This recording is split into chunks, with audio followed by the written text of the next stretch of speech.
Gearing can be a complicated process, and it's only going to get more confusing in the War Within with the introduction of things like Kiss Curse enchants and embellishments.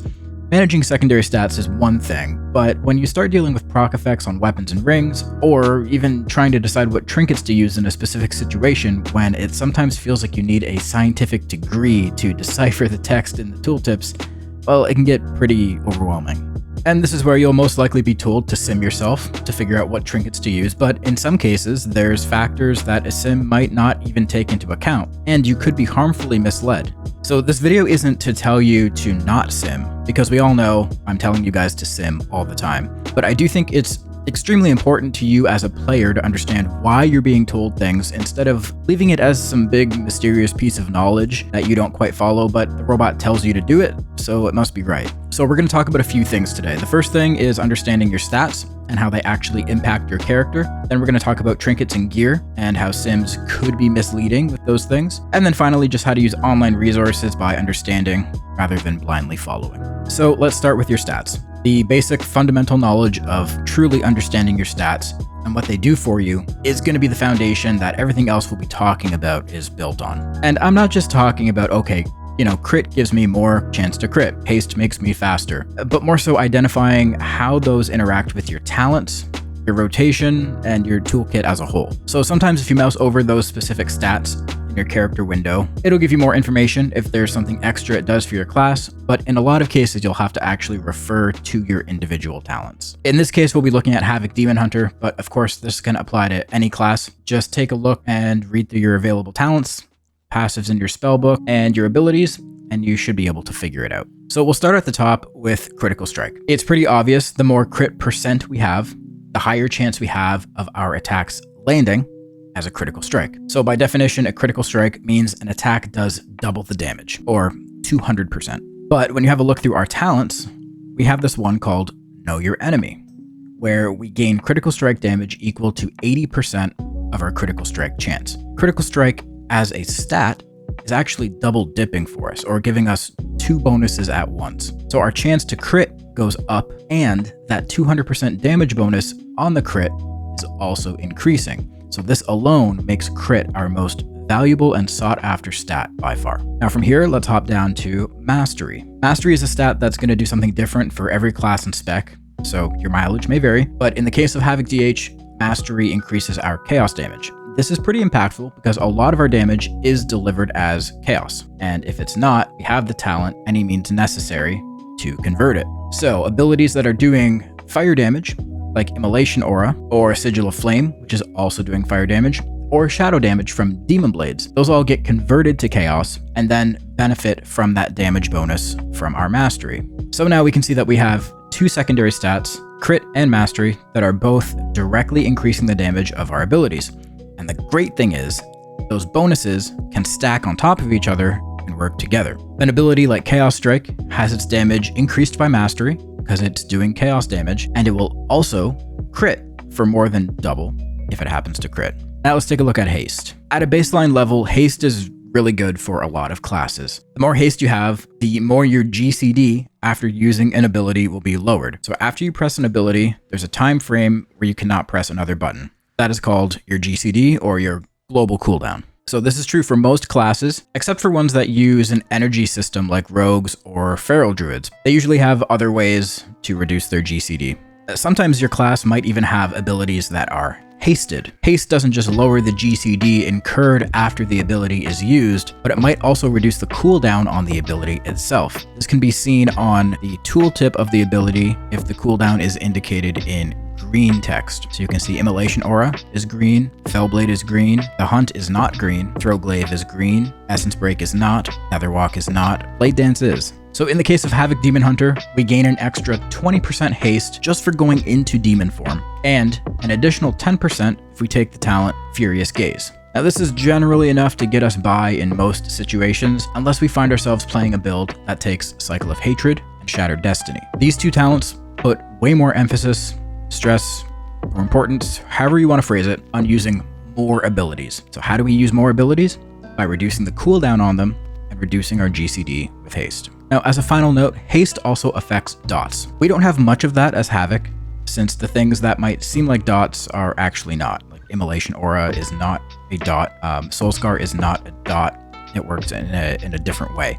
But what it does work with is the dot from the hunt. So haste essentially speeds up the tick rate of dots, but the duration of the dot debuff on the enemy stays the same. So this can lead to extra ticks being added to the duration. There's a lot more that can be said about how that actually works, but for the sake of brevity, let's just move on to the final stat, versatility.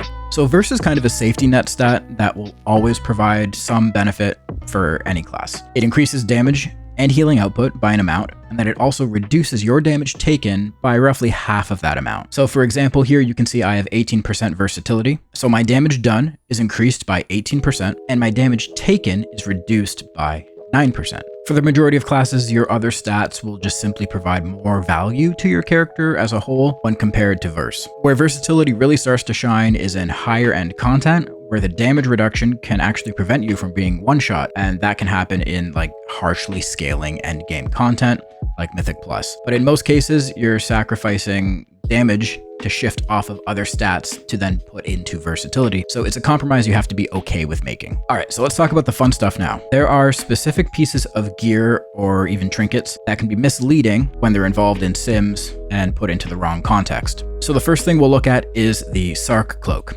Voice of the Silent Star. Let's watch this clip of Dorky talk about it first. Why is everyone out here using Sark cloaks?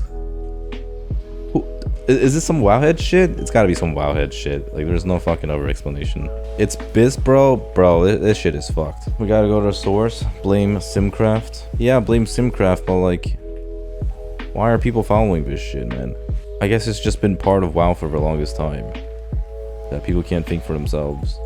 Just follow the robot. So the Sark Cloak shows up in Sims as a pretty substantial DPS gain for most players. But because we're simming for DPS in an isolated situation, or a vacuum, for lack of a better term, there are multiple negative aspects of this cloak that just aren't considered. So first and foremost, the cloak itself doesn't have any stamina on it, despite it being a higher eye level piece. Because it's a very rare item, it simply has 0 stamina. So a regular cloak around 522 to 528 eye level has somewhere in the range of 3.5k stamina. Now, that's a lot of health to be sacrificing. And a negative side effect that a lot of people don't realize is that if you're using the blue silken lining embellishment, which gives you a big chunk of mastery when you're above 90% health, if you're reducing your total health pool, that means you'll drop below that 90% threshold easier and quicker, and you'll be losing that mastery bonus. The second thing about the Sark Cloak is the proc on it. So sure, you get a substantial buff to your highest secondary stat for 8 seconds, but when that proc happens is out of your control. So you have to get 10 stacks of a different buff first, which is triggered by your teammates taking damage,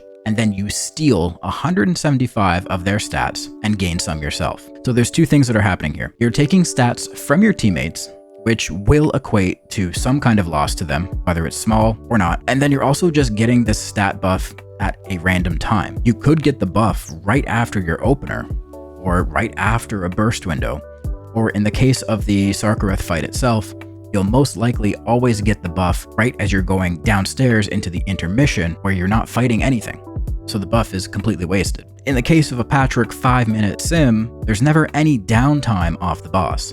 It's consistent uptime, so the buff never goes to waste. Even if it doesn't line up with your burst, it's always going towards something. And I'm also pretty sure the sim can't really account for the lost DPS of your teammates either. Now, trinkets. You might run your own Patchwork 5-minute sim, or maybe you look at Blood Mallet and you see that Cataclysmic Signet brand is ranked pretty high. And this is true if the fight actually lasts 5 minutes and beyond. This trinket really only starts to do damage when the Firestarter buff gets up to 15 stacks. And this generally takes around 5 minutes to get there. Before getting to 15 stacks, the trinket really isn't doing much damage. A similar situation is the Elementium Pocket Anvil. This trinket can be used once a minute and gives you a buff that stacks up to 5. So each stack increases the proc damage by 33%, and by the time you reach 5 stacks, it has compounded pretty heavily. So if you're going into your weekly raids with these trinkets and the fights are only lasting 2 or 3 minutes, you're only getting a small fraction of the trinket's total value, and it's extremely far off from what the sim is showing you. It's really important to look at how the damage of a trinket is budgeted. Is it spread out over a duration? Is it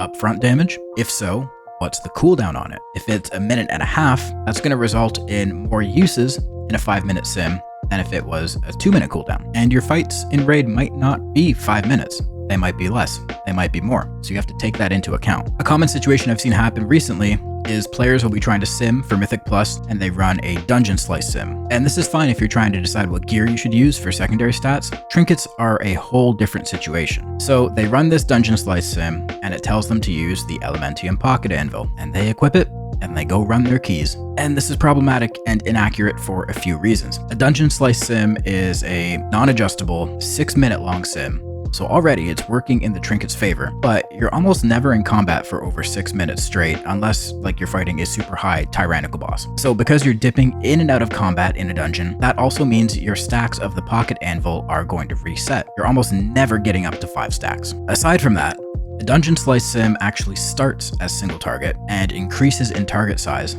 as the sim carries on. So the data that you're referring to for AoE or cleave is actually skewed. The proc is also triggered by your single target ability and is just a single target proc damage.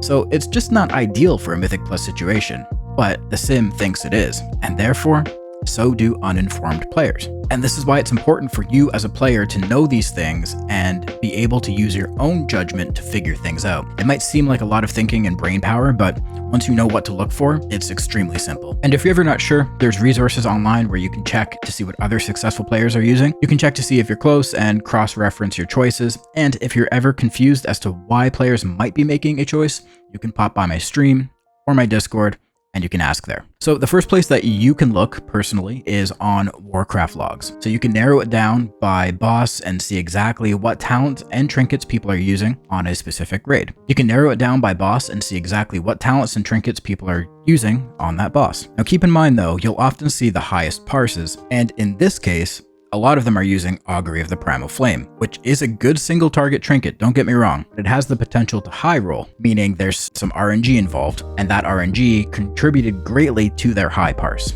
So your results may vary. It's good to get an accurate read and go a couple pages in to see if there's some other trends that you can pick out. So as I said, this video is ultimately just to allow you to use your knowledge and make choices for yourself, because when you start making these decisions on your own and you're solving the puzzle with your own brain, I promise you it's so much more fulfilling, and you can have some confidence in yourself that you understand what's actually happening on your screen rather than just having a robot tell you what to do and you taking orders from this imaginary AI robot that thinks it knows what's best for you. Anyways, thanks for watching guys. Make sure you subscribe, make sure you like this video, and I'll catch you next time.